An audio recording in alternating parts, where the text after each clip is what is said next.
When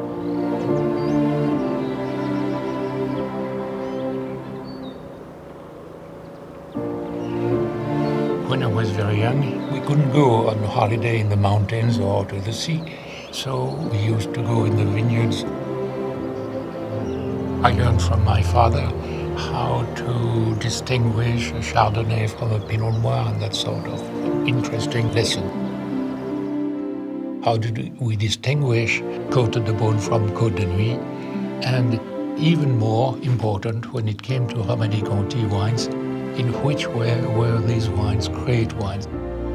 It was interesting for me as a young boy to see how the wines were appreciated, the way they were described by my father. And this is where the stress was really on the finesse, on the complexity. We didn't hear about the acidity, the pH, alcoholic content, but we certainly learned the fundamentals, and we certainly learned to distinguish a good, pleasant wine from a great wine.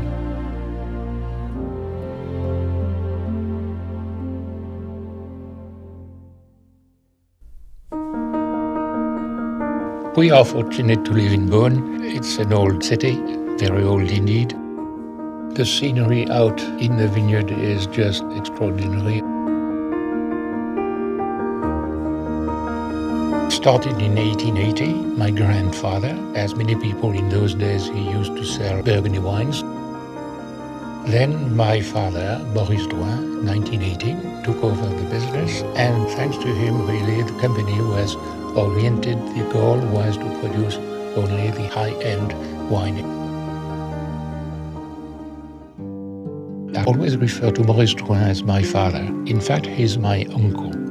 My parents died when I was young, and I was adopted by my uncle, Maurice Drouhin. Around 1928, my father had an agreement with the owners of Romanée-Conti to be their sole distributor for France and Belgium, which explains why we still have in our cellar so many of these pre-war wines. You may wonder what happened during the war. Were not the Germans interested in these wines? In fact, in 1939, 1940, when the Germans invaded France and Burgundy, my father thought there was a high risk of all these wines disappearing. He decided to block one part of the cellar. He built a wall with bricks, put on mud, dust. Some said we put cobwebs, so it was not discovered, and all these wines were kept safely. So it was a good decision. In 1940, in October, he was imprisoned by the Germans. He spent a few months in prison, and he gave instructions in writing to my mother what to do about the business. He said, cut down the allocation by 1/3 because we don't want the wines to be sold too quickly in these difficult times, and saying it's time to bottle the wines of the Romanée-Conti. In the 60s, many things were changing in Burgundy. My father, unfortunately, had a stroke, and at the age of 24, I had to step in and be in charge of the company. Around 1964, 65, I decided that my private wines, I would move to a more private place. So for the last 50 years now, the wines have been kept in an air-conditioned cellar. It's one of the reasons why the wines have kept well. There are still a few bottles of 1937 in the world, but possibly no other magnum of 1937 in perfect conditions as they are here. We wonder why some of the bottles we have, the label has been partly handwritten. The wines we received from the domain were unlabeled. We had the labels separately. However, very often it appeared near the end of the lot that we were left with no label.